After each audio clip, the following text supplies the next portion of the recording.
Two co-workers, same office, same salary, same bank account balance down to the dollar.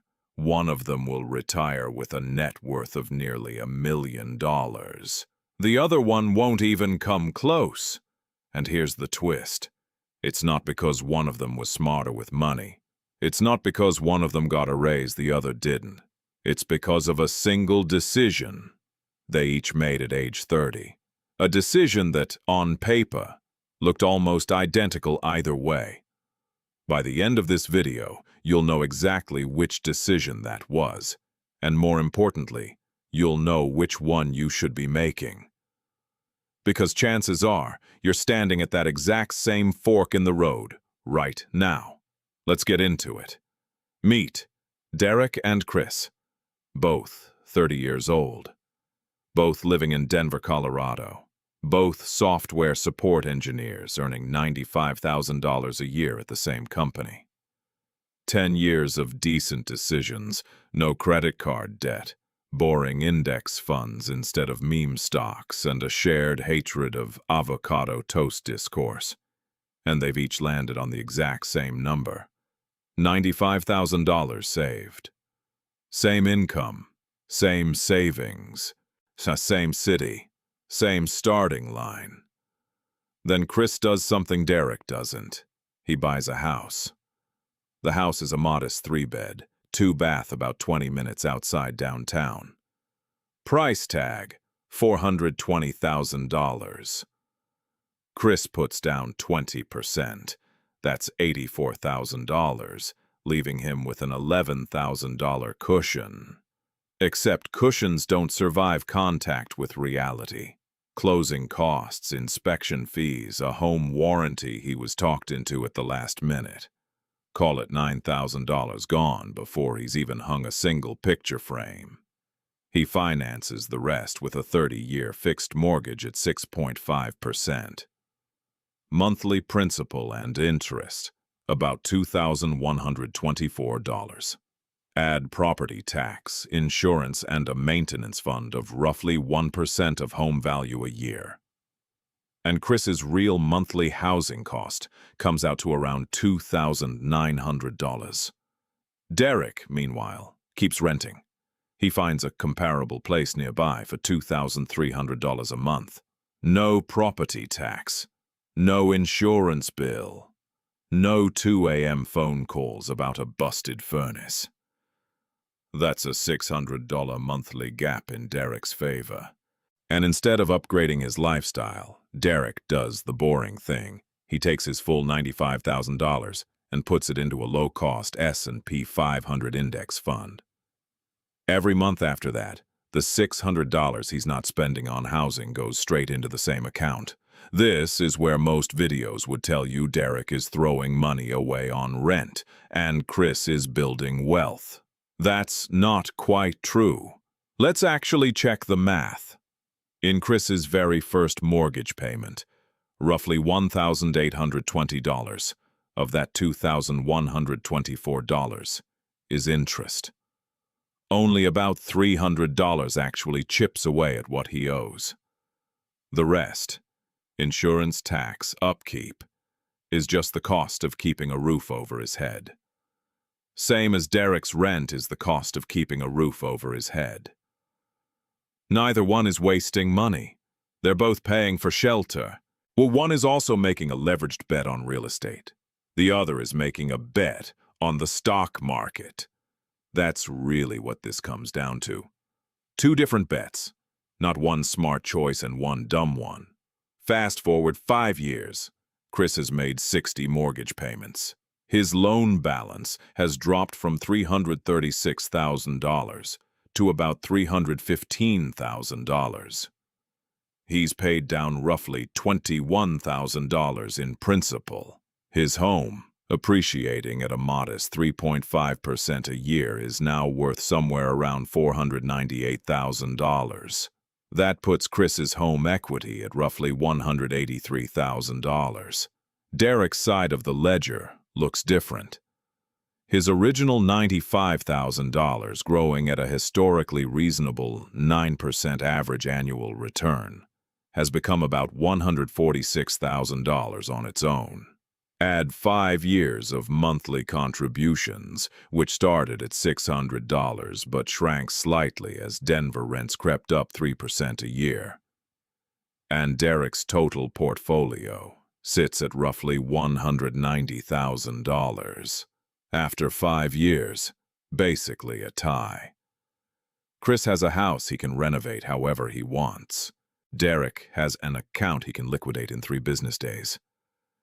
Different kinds of wealth, similar size. But here's where the story starts to bend. Chris's mortgage payment, the $2,124 principal and interest part, never changes. Not once for 30 years. Derek's rent does, starting at $2,300, climbing 3% every year.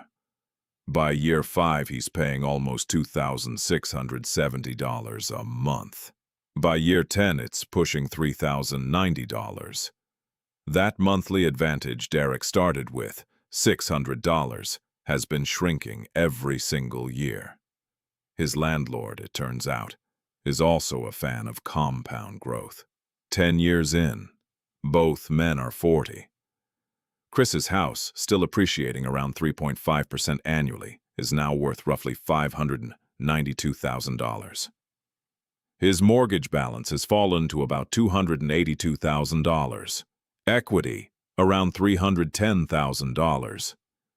Derek's original $95,000 alone has grown to roughly $225,000 at that same 9% return.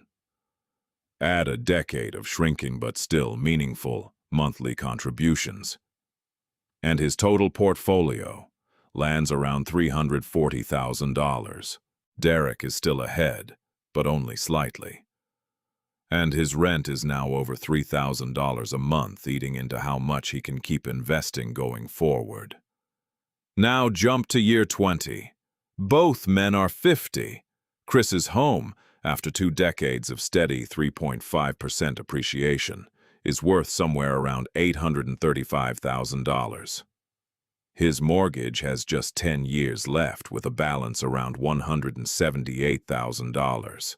That's home equity of roughly $657,000. Derek's portfolio has also had 2 decades to compound.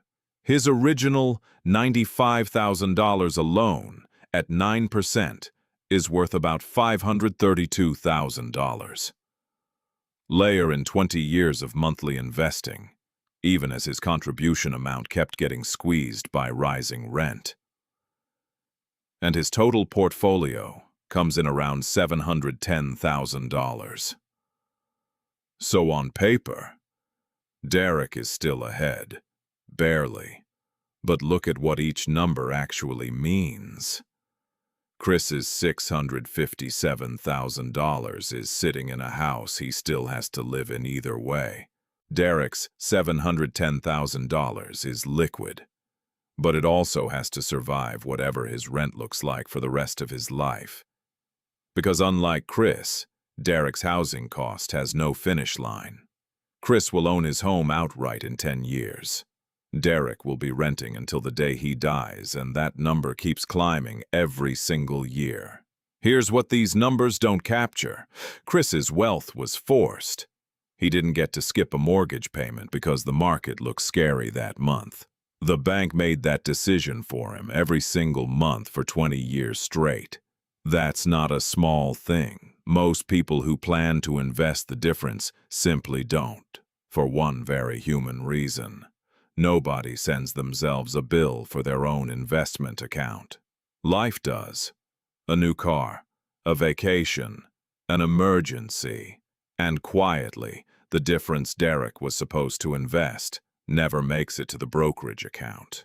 Derek's version only works if Derek actually has the discipline of a robot for 2 straight decades. Chris's version works even if Chris has the discipline of a golden retriever. But buying has its own hidden costs that never show up until they matter. If either of these guys had to relocate for a job in year 3, Chris would be stuck selling costs A mortgage still mostly interest, maybe even selling at a loss after fees. Derek could leave with 30 days' notice and not think twice. And there's concentration risk.